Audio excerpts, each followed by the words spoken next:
জয় মা কালী, জয় বাবা শনিদেব, জয় বাবা ভোলেনাথ। তো নমস্কার বন্ধুরা, আজকে আমরা আলোচনা করতে চলেছি মিথুন রাশির বা লগ্নের জাতক জাতিকাদের কিন্তু একটা খুবই গুরুত্বপূর্ণ যোগ লক্ষ্য করা যাচ্ছে এই জুন মাসের 15 তারিখের পর থেকে। যেই যোগের ফলে কিন্তু মিথুন রাশি বা লগ্নের জাতক জাতিকাদের কিছু কিছু ক্ষেত্রে আমি বলবো যে বিপুল উন্নতি কিন্তু তারা দেখতে পাবেন। এমনকি এটাও কিন্তু হতে পারে যে এই জুন মাস কিছু কিছু ক্ষেত্রে এই মিথুন রাশি বা লগ্নের জাতক জাতিকাদের কাছে কিন্তু 2025 সালে একটা স্মরণীয় মাসও হতে চলেছে। কি কি সেই দিক কিন্তু আমি কিন্তু অবশ্যই বলবো, তার সাথে দু একটি বিষয় অবশ্যই সতর্ক থাকতে হবে, তাহলে কিন্তু অত্যন্ত মঙ্গল হবে মিথুন রাশি বা লগ্নের জাতক জাতিকাদের। কি কি বিষয় সতর্ক থাকতে হবে সবই কিন্তু বলতে চলেছি আজকের এই ভিডিওটিতে। তাই জন্য আজকের ভিডিওটিতে আমি প্রথমেই যেটা মিথুন রাশি বা লগ্নের জাতক জাতিকাদের কাছে অনুরোধ করব যে ভিডিওটিতে অবশ্যই একটি লাইক, একটি শেয়ার এবং আমার চ্যানেলটিকে কিন্তু সাবস্ক্রাইব করতে ভুলবেন না। এছাড়াও কমেন্ট বক্সে কিন্তু অবশ্যই জানাবেন জয় মা কালী। মা দক্ষিণা কালী আপনাদের সমস্ত রকম বিপদ ও দুঃখের হাত থেকে কিন্তু রক্ষা করবেন। তো চলুন আজকের ভিডিওটা শুরু করা যাক। মিথুন রাশি কিন্তু রাশিচক্রের তৃতীয় রাশি। এটি রাশিচক্রের 60 থেকে 90 ডিগ্রি পর্যন্ত বিস্তৃত। মৃগশিরা নক্ষত্র ও আদ্রা নক্ষত্র এবং পুনর্বসু নক্ষত্রের অধীনে জন্মগ্রহণকারী ব্যক্তিরা কিন্তু মিথুন রাশির অন্তর্ভুক্ত। এই রাশির অধিপতি হলেন স্বয়ং বুধদেব।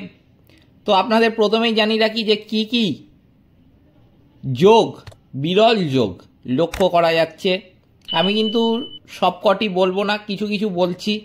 যেমন আপনার রাশির তৃতীয় ভাবের অধিপতি রবিবার দিন অর্থাৎ 15ই জুন 2025 কিন্তু প্রথম ভাব মিথুন রাশিতে প্রবেশ করবে। এই গোচর আপনার ব্যক্তিত্বের আকর্ষণ এবং আত্মবিশ্বাস বাড়িয়ে তুলবে যথেষ্ট পরিমাণে। সামাজিকভাবে আপনি কিন্তু স্বীকৃতিও পাবেন। আপনার রাশির প্রথম এবং চতুর্থ ভাবের অধিপতি বুধ শুক্রবার 6 জুন 2025 কিন্তু প্রথম ভাব মিথুন রাশিতে প্রবেশ করেছে এবং তারপর রবিবার দিন অর্থাৎ 22 জুন 2025 দ্বিতীয় ভাব কর্কট রাশিতে সঞ্চার করবে। এই গোচর আপনার যোগাযোগ দক্ষতা এবং আর্থিক সিদ্ধান্তকে কিন্তু ইতিবাচক প্রভাবিত করবে। কথাবার্তায় আরও কিন্তু আপনার স্পষ্টতা বাড়বে। তাই জন্য যে সমস্ত মিথুন রাশি বা লগ্নের জাতক জাতিকাদের কথাবার্তা স্পষ্টতা ছিল না এতদিন ধরে, যারা এই অভাবটা এত মাস ধরে বা এত বছর ধরে লক্ষ্য করে আসছিলেন, কিছু কিছু জাতক জাতিকা আছে কিন্তু এই স্পষ্টতা কথাবার্তা এর অভাবটা কিছু মাস ধরে বিগত লক্ষ্য করছেন, তাদের কিন্তু এই সমস্যাটার সমাধান এই জুন মাসেই হতে চলেছে। আপনার রাশির প্রথম এবং দ্বাদশ ভাবের অধিপতি শুক্র এই মাসের শুরুতেই কিন্তু দ্বাদশ ভাব বৃষ রাশিতে থাকবে। তারপর রবিবার অর্থাৎ 29 জুন 2025 প্রথম ভাব মিথুন রাশিতে প্রবেশ করবে।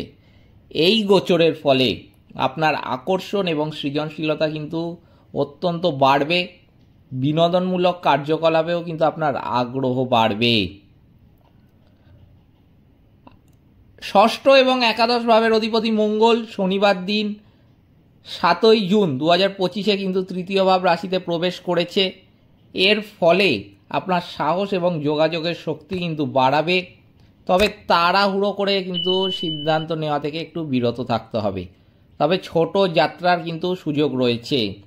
এর পরের ভাবগুলো কিন্তু আমি আর বলছি না, কিন্তু বিভিন্ন দিকে কিন্তু উন্নতি রয়েছে। যেমন আমি কটা পয়েন্ট আপনাদের বলে দিচ্ছি যে আপনার ব্যক্তিগত উন্নয়ন এবং অংশীদারিত্বের সম্পর্কের জন্য কিন্তু এই সময়টা যথেষ্ট অনুকূল হতে চলেছে। এই জুন মাসের 15 তারিখের পর থেকে যে সময়টা আসতে চলেছে, অবিবাহিতদের বিয়ের প্রচেষ্টাও কিন্তু এই সময় এগিয়ে যাবে। কর্মজীবনের স্থিতিশীলতা কিন্তু অতিরিক্ত দায়িত্বের ইঙ্গিত দিচ্ছে। একটা দীর্ঘমেয়াদী পরিকল্পনার জন্য কিন্তু একটা অনুকূল পরিস্থিতি তৈরি হচ্ছে মিথুন রাশি বা লগ্নের জাতক জাতিকাদের জন্য। অপ্রত্যাশিত সুযোগও কিন্তু এই সময় আসতে চলেছে এবং জ্ঞান বিস্তারের ইঙ্গিতও কিন্তু লক্ষ্য করা যাচ্ছে। আধ্যাত্মিক কার্যকলাপেও কিন্তু আগ্রহ বাড়বে। এছাড়াও সর্বশেষ কিন্তু কেতুর গোচরের ফলে আধ্যাত্মিক চিন্তাভাবনা এবং ভাই বোনের সঙ্গে গভীর বোঝাপড়া বাড়বে। ধর্মীয় অনুষ্ঠানেও কিন্তু অংশগ্রহণ করতে পারেন এই সময় মিথুন রাশি বা লগ্নের জাতক জাতিকারা। সুতরাং বিভিন্ন গ্রহের গোচরের ফলে কিন্তু বিভিন্ন বিরল যোগ লক্ষ্য করা যাচ্ছে। এবার আমি ডিটেল আলোচনায় আসছি যে কি কি আপনাদের এই সময় উন্নতি হবে আর কোন কোন বিষয়ে সতর্ক থাকতে হবে। এতক্ষণ বললাম যে গোচর কি কি হবে আর তার ফলে কি কি পাচ্ছেন আপনারা বা কি কি লক্ষ্য করতে পারবেন আপনারা।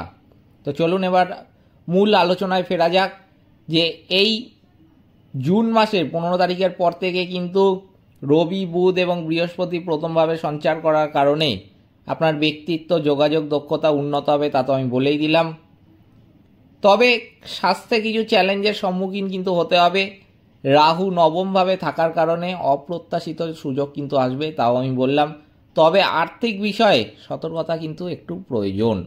আর্থিক বিষয়ে সতর্কতা রাখবেন। এই সময় কিন্তু কোনো আপনার বিলাসিতার জন্য খরচ হতে পারে, তাই জন্য একটুখানি বিলাসিতার জন্য খরচ না করাই কিন্তু ভালো। এই জুন মাসের 15 তারিখের পর থেকে এই সময়টা কিন্তু একটু সাবধানে চলবেন। কর্মজীবনের জন্য কিন্তু এই মাসটি চ্যালেঞ্জপূর্ণ সময় একটুখানি দেখা যাবে। শনি দশমভাবে থাকার কারণে অতিরিক্ত কাজের চাপ কিন্তু এবং দায়িত্ব কিন্তু বাড়তে চলেছে এই জুন মাসের 15 তারিখের পর থেকে। তবে কি বেশি দিন থাকবে না, এটা খুব কম দিনের জন্য কিন্তু লক্ষ্য করা যাবে। মাসের প্রথম 2 সপ্তাহে ঊর্ধ্বতন কর্মকর্তাদের সঙ্গে কথোপকথনে কিন্তু সতর্ক থাকতে হবে, কারণ আপনার কথা ভুলভাবে কিন্তু বোঝা যেতে পারে। রবি প্রথমভাবে প্রবেশের পর অর্থাৎ 15ই জুন থেকে আপনার আত্মবিশ্বাস এবং নেতৃত্বের গুণাবলী কিন্তু যথেষ্ট উন্নত হবে, যার ফলে কর্মক্ষেত্রে ইতিবাচক পরিবর্তন দেখা যাবে। কিছু জাতককে কাজের জন্য দূরবর্তী স্থানেও কিন্তু ভ্রমণ করতে হতে পারে, যা কর্মজীবনের জন্য শুভ হবে। যারা নতুন চাকরির চেষ্টা করছেন তারা মাসের দ্বিতীয়ার্ধে অনুকূল ফল আশা করতে পারেন। মঙ্গল তৃতীয়ভাবে থাকার কারণে আপনার সাহস কিন্তু যথেষ্ট পরিমাণে এই সময় বাড়তে চলেছে, কিন্তু আবেগের বশে সিদ্ধান্ত নেওয়া থেকে কিন্তু বিরত থাকবেন। সহকর্মীদের সহযোগিতাও কিন্তু এই সময় পাবেন। আর্থিক অবস্থার ক্ষেত্রে কিন্তু যেটা দেখা যাচ্ছে যে এই মাসটা অত্যন্ত ভালো হতে চলেছে। শুক্র দ্বাদশভাবে থাকার কারণে প্রথম 3 সপ্তাহে পরিবারের স্বাস্থ্য সমস্যা বা গার্হস্থ্য বিষয়ে একটু অতিরিক্ত খরচ হতে পারে, তবে সেটা কিন্তু আপনি নিজেই নিয়ন্ত্রণ করতে পারবেন যদি আপনি একটুখানি নিজে সাবধানে থাকেন। বুধ দ্বিতীয়ভাবে প্রবেশের পর অর্থাৎ 22শে জুন থেকে আর্থিক সিদ্ধান্ত স্থিতিশীল হবে এবং অতীতে আটকে থাকা টাকা ফেরত পেতে পারেন। শুক্র প্রথমভাবে প্রবেশ করলে অর্থাৎ মাসের শেষে আর্থিক অবস্থার কিন্তু যথেষ্ট উন্নতি হতে চলেছে।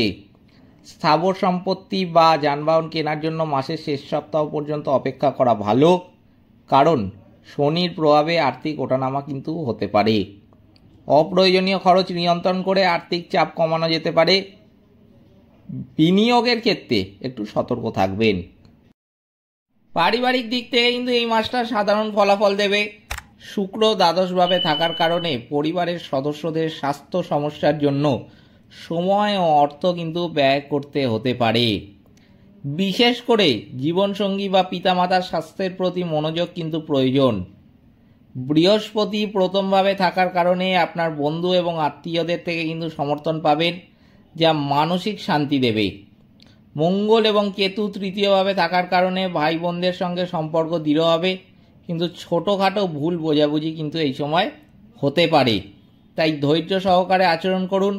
মাসের দ্বিতীয়ার্ধে পরিবারে ইতিবাচক পরিবেশ তৈরি হবে, শুভ কাজ হওয়ার কিন্তু একটা সম্ভাবনা রয়েছে।